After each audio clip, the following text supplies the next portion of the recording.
ഒന്ന് വേഗം വാ ചേച്ചി. ഞാൻ വരുന്നോ? ഡോറ് കൂട്ടാതെ പോകാൻ കഴിയില്ലല്ലോ. വാ നമുക്ക് പോകാം.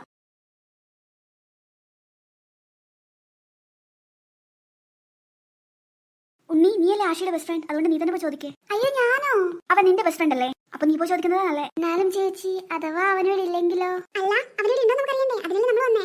അല്ല, അഥവാ ഇവിടെ ആഷി ഇല്ലെങ്കിൽ അവന്റെ ഉമ്മ അവൻ എവിടെ പോയിന്ന് എന്നോട് ചോദിച്ചു, ഞാനെന്താ പറയാ? അതൊന്നും ഉമ്മ നിന്നോട് ചോദിക്കൂല. അതെങ്ങനെ നിനക്കറിയാം? എന്റെ ചേച്ചി, ഇതിങ്ങനെ ഒരു പട്ടണമായി പോയല്ലോ. എന്റെ ഉണ്ണി, ആഷി എവിടെ പോയിന്ന് നമുക്കറിയില്ലല്ലോ. നമ്മൾ അത് അറിയാൻ വേണ്ടിയിട്ടില്ല ഇവിടെ അന്വേഷിക്കുന്നേ. അപ്പൊ പിന്നെ ഉമ്മ നമ്മളോട് ചോദിക്കാൻ നിൽക്കോ അവനെവിടെ പോയിന്ന്? ശരിയല്ലേ? നീ വേഗം പോയി ചോദിക്കേ. ചേച്ചി, ഞാൻ ചോദിച്ചു നോക്കട്ടെ. ഉണ്ണി, നീ ആയിരുന്നല്ലോ കോളിംഗ് ബെൽ അടിച്ചേ. ചിന്നു ചിപ്പിയും കൂടെ ഉണ്ടല്ലോ. അല്ല, ആഷി ഇവിടെ? അല്ല ഇത്ത, ആഷി ഇവിടെ ഇല്ല. ഇവിടെ ഇല്ലല്ലോ, അവൻ നിങ്ങളുടെ വീട്ടിലോട്ടല്ലോ വന്നേ. ചേച്ചി, എന്താ പ്രശ്നം ഉണ്ടെന്ന് തോന്നുന്നു. ഉണ്ണിയുടെ മൊബൈൽ മാറിയല്ലോ. ശരിയാ, നമുക്കൊന്ന് പോയി നോക്കിയാലോ. ചേച്ചി, പോയി നോക്കാം. അല്ല ഉണ്ണി, അപ്പൊ നീ ആഷിയെ കണ്ടില്ലേ? അയ്യോ, പെട്ടല്ലോ. കണ്ടില്ലെന്ന് പറയാം. ഇല്ലിത്ത, ഞങ്ങളവനെ കണ്ടില്ല. അവൻ നിങ്ങളുടെ വീട്ടിൽ വരുന്ന പറഞ്ഞാ പോയേ. അപ്പൊ ആഷി എവിടെയാ പോയേ? അല്ലോ, ആഷിക്ക് നിങ്ങൾ പറ്റിയിട്ടുണ്ടാവുക. അവൻ അവന്റെ പുതിയ കോസ്റ്റ്യൂം കാണിക്കാൻ വേണ്ടി അങ്ങോട്ട് വന്നയാ. അവൻ നിങ്ങളുടെ വീട്ടിൽ എത്തിയിട്ടില്ല എന്ന് പറയുമ്പോ നിങ്ങൾ ആരെ കണ്ടിട്ടില്ലെന്ന് ഉറപ്പാണോ? അതെ ഇത്ത. ഉണ്ണി, നിന്റെ മുഖമൊക്കെ മാറിയിട്ടുണ്ടല്ലോ, എന്തോ പേടിച്ച പോലെ. നിനക്ക് ആഷിയെ പറ്റി എന്തോ അറിയാന്ന് എനിക്കറിയാം. നീ അത് എന്നോടും കൂടി പറ ഉണ്ണി. അത് ഉണ്ണി, ആഷി പറയാതെ എവിടെയും പോകാറില്ല. നിങ്ങളുടെ വീട്ടിൽ വരുന്നു പറഞ്ഞിട്ട് അവൻ ഇവിടെ ഇറങ്ങിയേ. ആഷി നിങ്ങളുടെ വീട്ടിലും എത്തിയിട്ടില്ല, തിരിച്ചിങ്ങോട്ടും വന്നിട്ടില്ല. അപ്പൊ എന്തോ സംഭവിച്ചിട്ടുണ്ട്. അതുകൊണ്ട് നീ സത്യം പറ ഉണ്ണി.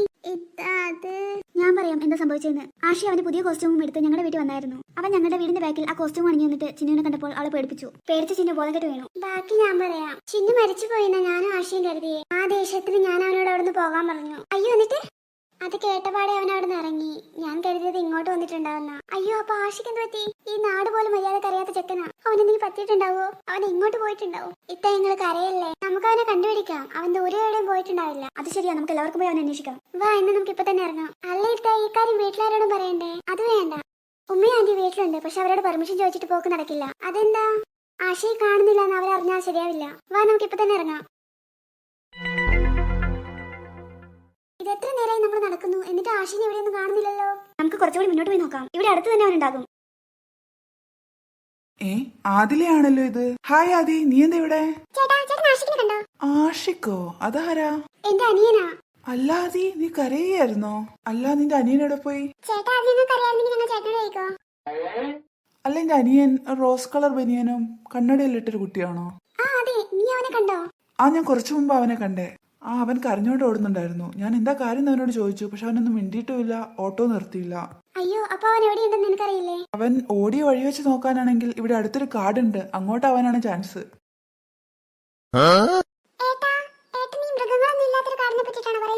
ആ കാട് തന്നെ. മോക്കി കാടിനെ പറ്റിട്ട് അറിയാല്ലേ?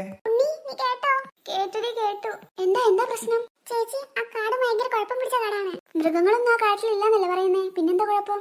അല്ല, ഈ കാടിനെ പറ്റിയില്ല നിങ്ങൾക്ക് എങ്ങനെ അറിയാം? ഞാൻ പോലും ആ കാടിനെ പറ്റി ഇപ്പഴാ കേൾക്കുന്നേ. ചേച്ചി, ആ കാട് ഭയങ്കര പ്രശ്നമുള്ള കാടാണ്. അത് നിങ്ങൾക്ക് എങ്ങനെ അറിയാം?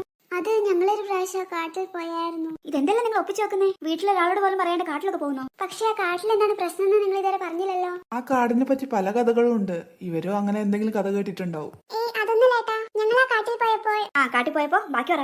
ഒരു നാഗറാണിനെ കണ്ടു.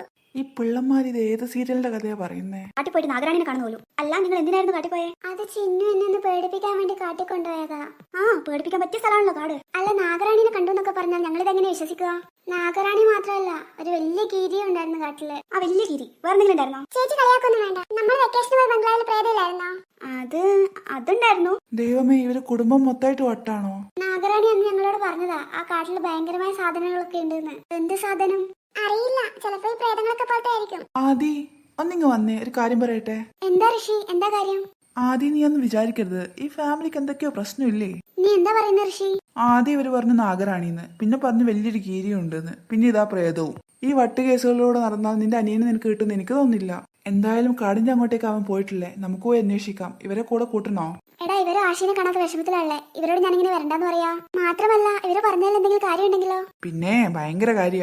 എന്തെങ്കിലും ലോജിക് ഉണ്ട് ഇവര് പറയുന്ന കാര്യത്തില്? അതൊന്നും എനിക്കറിയില്ല. എനിക്ക് എന്തായാലും എന്റെ അനിയനെ കണ്ടുപിടിക്കണം. നീയും വരുന്നുണ്ടോ ഞങ്ങളുടെ കൂടെ? ഞാൻ എന്തായാലും വരും. എന്തായാലും നിന്നെ ഈ വട്ടുകേസുകളുടെ കൂടെ ഞാൻ തനിയെ വിടാൻ ഉദ്ദേശിക്കുന്നില്ല. എന്നാ സമയം കളയണ്ട, നമുക്ക് ഇപ്പൊ തന്നെ പോവാം.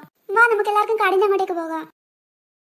അത് ആഷിയുടെ കോസ്റ്റ്യൂമാ. അപ്പോൾ അവൻ കാട്ടിലോട്ട് തന്നെയാണല്ലേ പോയെ? അല്ല, പക്ഷെ കാട്ടിലോട്ടുള്ള വഴി ആർക്കറിയാം? കാട്ടിലെല്ലാം പോയി പരിചയമുള്ള രണ്ടെണ്ണം ഇവിടെ ഉണ്ടല്ലോ. നിങ്ങൾ രണ്ടാളും മുന്നിൽ നടന്നാൽ മതി.